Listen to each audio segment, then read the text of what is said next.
जय हिमालय जय भारत। संसार भर में हिमालय लोग यूट्यूब चैनल देख रहे आप सभी का स्वागत है और मैं हूं भारत की राजधानी नई दिल्ली से डॉक्टर हरीशचंद्र लखेड़ा। गोरखालैंड एक बार फिर से चर्चा में है। यह इसलिए कि केंद्र सरकार की भाजपा नेतृत्व वाली एनडीए सरकार ने गोरखा समुदाय के प्रतिनिधियों से बातचीत शुरू करने के लिए एक वार्ताकार नियुक्त किया है। इससे गोरखालैंड के निर्माण की आशा फिर से जग गई है, परंतु यह भी आशंका है कि कहीं पश्चिम बंगाल के चुनाव के मद्देनजर तो यह पहल नहीं हुई है।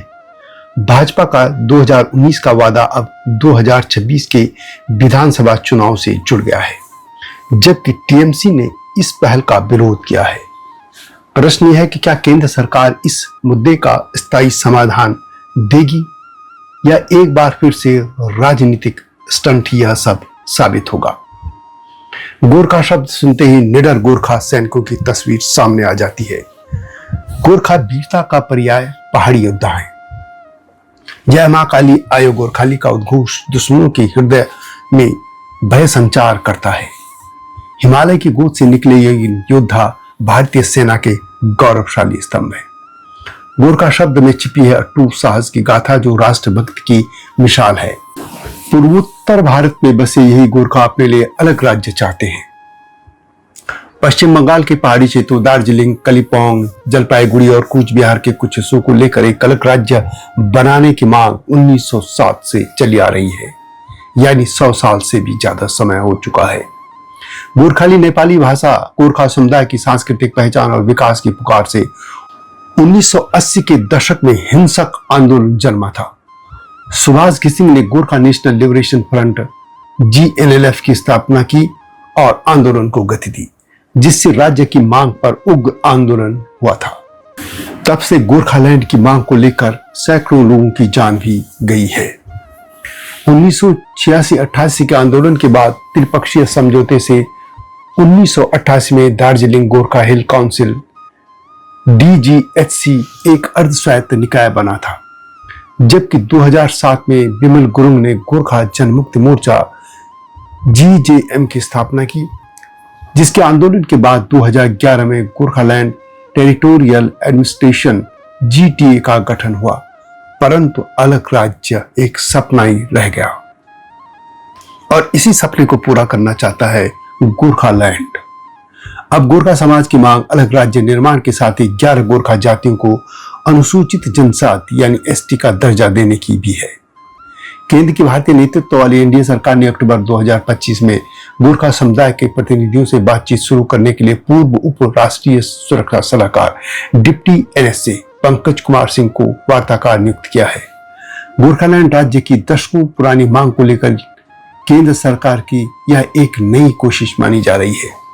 यह फैसला ऐसे समय हुआ है जब पश्चिम बंगाल विधानसभा चुनाव 2026 की चुनाव की तैयारियां शुरू हो चुकी हैं।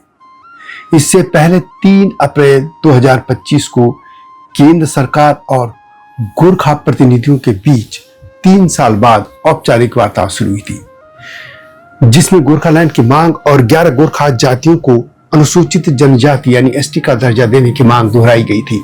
इन 11 गोरखा जातियों में भुजेल, गुरुंग, मगर, नेवार, जोगी, खस, राय, सुनवर, थामी, यक्का, दीवान और धिमाल शामिल हैं। नवनियुक्त वार्ताकार पंकज कुमार सिंह 1988 बैच के राजस्थान कैडर के IPS अधिकारी रहे हैं। वे अगस्त 2021 से दिसंबर 2022 तक BSF के महानिदेशक भी रहे हैं। इसके बाद जनवरी 2023 में डिप्टी NSA नियुक्त किए गए थे। जम्मू कश्मीर और पूर्वोत्तर जैसे संवेदनशील क्षेत्रों में काम कर चुके सिंह को संवेदनशील वार्ताओं और जटिल मुद्दों को संभालने का अनुभव है। इससे पहले कांग्रेस नेतृत्व वाली यूपी सरकार ने भी अक्टूबर 2009 में गोरखालैंड मुद्दे पर त्रिपक्षीय वार्ताओं के लिए रिटायर्ड लेफ्टिनेंट जनरल विजय मदान को वार्ताकार नियुक्त किया था। जनरल मदान ने दार्जिलिंग हिल्स के संकट पर कई बैठकें आयोजित की, लेकिन गोरखा जनमुक्त मोर्चा की अलग राज्य की मांग कायम रही। गतिरोध बने रहने के कारण मदान ने 2011 में इस्तीफा दे दिया था। इस विफलता के बावजूद उसी वर्ष गोरखालैंड टेरिटोरियल एडमिनिस्ट्रेशन का गठन किया गया। 18 जुलाई 2011 को केंद्र सरकार, पश्चिम बंगाल सरकार और गोरखा जनमुक्ति मोर्चा के बीच त्रिपक्षीय समझौते के माध्यम से यह गोरखालैंड टेरिटोरियल एडमिनिस्ट्रेशन स्थापित करने का फैसला हुआ था। इससे पहले 1988 में बने दार्जिलिंग गोरखा हिल काउंसिल से सबक लेते हुए जीटीए को अधिक व्यापक स्वायत्तता दी गई थी। गोरखालैंड क्षेत्र से सांसद चुने जाने के इतिहास को देखें तो 1957 में कांग्रेस के थियोडोर मानेन पहले सांसद चुने गए। 1962 में भी मानेन चुने गए। 1967 में स्वतंत्र एम बसु, 1971 में माकपा के रतनलाल ब्राह्मण, 1977 में कृष्ण बहादुर छेत्री माकपा, 1980-84 में आनंद पाठक माकपा से चुने गए। 1989 में जेनेरेफ के इंद्रजीत बराह चुने गए। 2009 से भाजपा के जसवंत सिंह, 2014 में एसएस अहलुवालिया भाजपा और 2019-2024 में भी भाजपा के राजू बिष्ट चुने गए। भाजपा गोरखालैंड को अलग राज्य बनाने का वादा करती रही है। भाजपा ने 2019 में स्थायी समाधान का वादा किया, लेकिन 2024 के घोषणा पत्र में इसका उल्लेख नहीं किया, क्योंकि भाजपा पश्चिम बंगाल में राजनीतिक जोखिम नहीं उठाना चाहती है। वास्तव में पश्चिम बंगाल की राजनीति देखो तो राष्ट्रीय स्तर पर भारतीय जनता पार्टी भले ही इस मांग का समर्थन करती हो, परंतु पश्चिम बंगाल में वह इस मुद्दे पर खामोश रहती है। टीएमसी यानी तृणमूल कांग्रेस इस राज्य के गठन के विरोध में है, जबकि इससे पहले माकपा समेत सभी वामपंथी दल भी राज्य के विभाजन के विरोध में है। इस तरह राज्य का जो राजनीतिक माहौल है वह राज्य के समर्थन में नहीं है। हालांकि केंद्र सरकार चाहे तो अपनी शक्तियों का उपयोग करके राज्य का निर्माण कर सकती है।